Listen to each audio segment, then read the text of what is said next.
Hello, hello, hello, hello, everyone. Great evening, great Friday evening, right? It's Friday, yay. For those that it matters to, it's the weekend now, so you get to chill out, do whatever you're gonna do. For those of you who have stuff to do, even if it is the weekend, it's still Friday. Um, and so I wanted to come and talk to you about sundowning today. Put that down. And what it means, one, and two, what you can do to mitigate it or to help to resolve it for your loved one if they experience it. Signs and symptoms of sundowning, and really what it is, right? Um, During the day when it's starting to get dark again, right? So the sun is going down. That's when sometimes your loved ones will experience agitation, greater anxiety, irritability, when they are more confused throughout the day as well, right? So you know that during this time of day, oftentimes that happens. And so you want to try to see if there what a pattern is for that. If you have, thank you. If you can identify the pattern for it so that you can do some things in advance. And what you will hear me talk about a lot of these signs and symptoms of Alzheimer's and what to do in that case, they really are the same unless it's like something really special, right? It's always trying to mitigate something. So if you recognize it during a certain time of day, or when there's a certain activity happening, or there's a lot of noise around, or a lot of people that may make your loved one feel uncomfortable, things like that, then you want to make sure that you are doing everything you can to keep those instances from occurring so that your loved ones won't feel that agitation, potentially won't feel that agitation, confusion, etc. There's no way for you to really keep all of this from happening, but when you recognize things and triggers for your loved one, then those are the things that you want to focus on not having occur very often, right? Sundowning, when they're getting irritated, and all of those symptoms that we talked about, pacing, yelling at you, or wandering and trying to get out of the house and do things, right? And just really busy and almost inconsolable during that time frame. When that's happening, the best that you can do, right, is to listen to what their needs are. Try to identify if there is some unmet need of theirs. Are they hungry? Are they thirsty? Are they in pain and, right, can't formulate the thought to tell you about it, but you can ask them these sorts of questions so that you can find out if they're experiencing any of those things. And if you address them, then maybe they get less restless and they get soothed, and then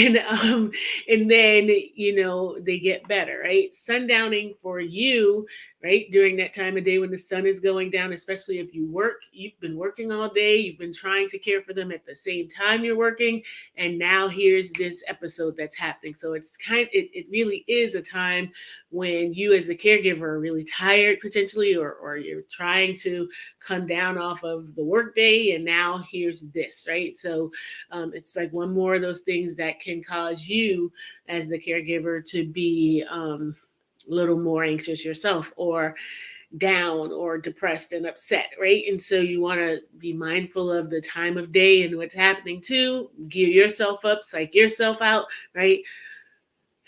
Life in itself is like 90% mental, 10% everything else that's happening. And the better that we can control our own responses to things and our own behavior, and how we feel, and not allow external activities, external other people, right, even the ones you're caring for, to dictate our feelings, the better off we're going to be. Now, that's a whole other mindset shift that may have to occur for a lot of people, because when you're in the throes of it, there's but so much mindset that's going to do for you at times, right? But for the most part, as you start to build up that strength, right, and layer that Teflon on, then when these instances happen, you'll be better able to handle them, right? So when you have a loved one who's experiencing sundowning, one of the things that's going to happen too is potentially, it's going to be difficult for them to sleep. And when they don't sleep, you tend to not sleep, right? So all of the things that you can do to try to keep it from happening, right? Maybe put on some soothing music so that they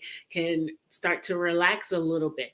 give them an activity to do, so that they can be busy, right? I used to have my mom fold clothes, same clothes over and over again, just sat right there, or fold socks as well, right? So that she could be busy and have something to do during the time when maybe she would start to feel a little anxious um, and even confused about things. If she has an activity that keeps her focused, or she had, then there was less of an opportunity for her to start to get agitated and all of those other things. So, right, we talked about reducing noise, clutter, the people around you. And if it's really bad, then that's another reason for you to take your loved one back to the doctor. Talk about the symptoms. Maybe there's a sleep disorder that they have. Maybe they're having a reaction to medication or something.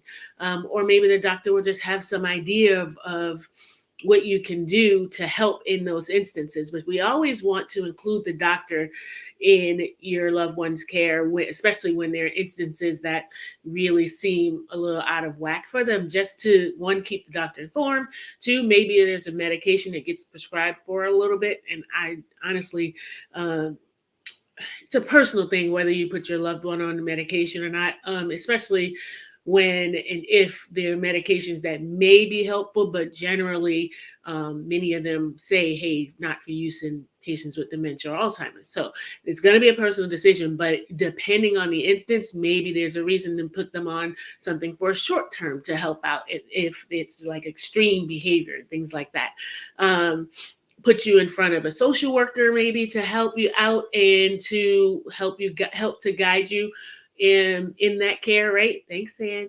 And hey, Deb and Cheryl, appreciate y'all for watching. And so we want to be really mindful of always including your doctor in the care of your loved one, having regular check-ins with them, even if it's not an appointment. Call in and say, hey, my loved one is experiencing this. They have telephone notes that they fill out, and then they have to keep track of any interactions that they have with the people that they're caring for. And so you're getting things on the record and possibly getting answers to what to do next from your doctor in touch with social work or a therapist or someone, right? But the thing is, again, you want to always try to meet them where they are. Don't try to force them to stop it, right? Talk to them, try to soothe them, reassure them that things are okay, and then do whatever it takes really to calm them and get them in the right position. If it means starting an activity, nothing too strenuous for them, but starting something to take their minds off of it. And two, during the day, keeping them busy, getting them active, not letting them nap too close to when it's time to sleep. It'll be really key. So with that, I will say good night and hit me up. Let me know what you think. And hopefully, as you're going through this is something that will help you.